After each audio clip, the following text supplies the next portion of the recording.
Hey everybody, it's Brian from Cruisin with Colemans with another quick tip for you. First of all, shout out to K&R Destinations. K&R Destinations. What made you smile today? Hey Kyle, Brian, you know what did not make me smile today was when my Mopeka LP tank sensors were not reading correctly.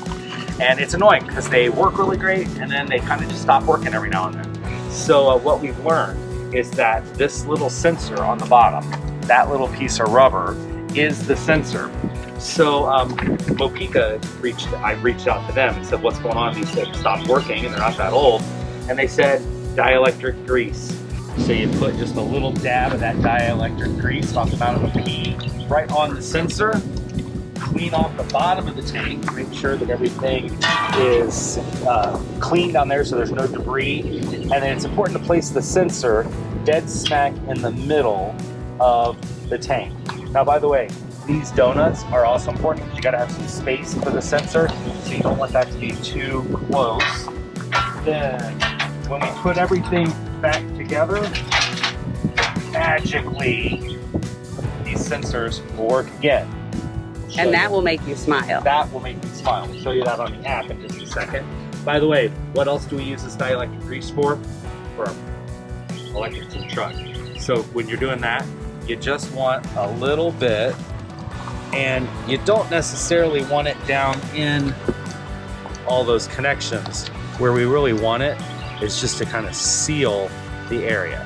So I don't use a ton of it, but I just kind of put it on there just to coat that, and it just helps give it a good seal, and the grease will help keep it protected. So that way, when you plug it into the truck, if you stop getting readings or if your truck is giving you false readings saying that something's not connected, just pinch all those little pins together, put some dielectric grease on it, and that should have you towing again in no time. And then do you just throw it on the dirty ground? Never just throw it on the dirty ground because it's grease. It'll pick up all the dirty sand. So we use a tongue jack cover, and then this just goes right in there where it's... Did that make you smile today? That made me smile. So now look, I got dirt all over there. So I'm gonna clean that off. I'm gonna put a little more dielectric grease on it. And I do not put it down on the dirty floor, contrary to what you've just seen. We put it in our tongue jack cover. So this will just help keep it up off the ground. You have to make sure it's actually in there. And then pull that tight.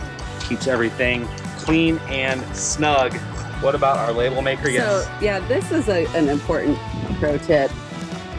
Labels, because, well, first of all, it was hard to read the buttons through the thing, but also they started wearing off.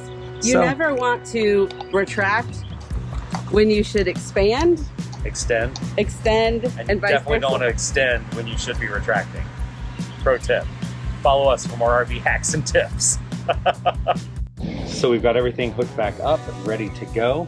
Now all I have to do is open my tank check app right there, Mopeka tank check app. And it takes a second to connect, and it is telling me just now that my left tank is at 91%, my right tank is at 94%.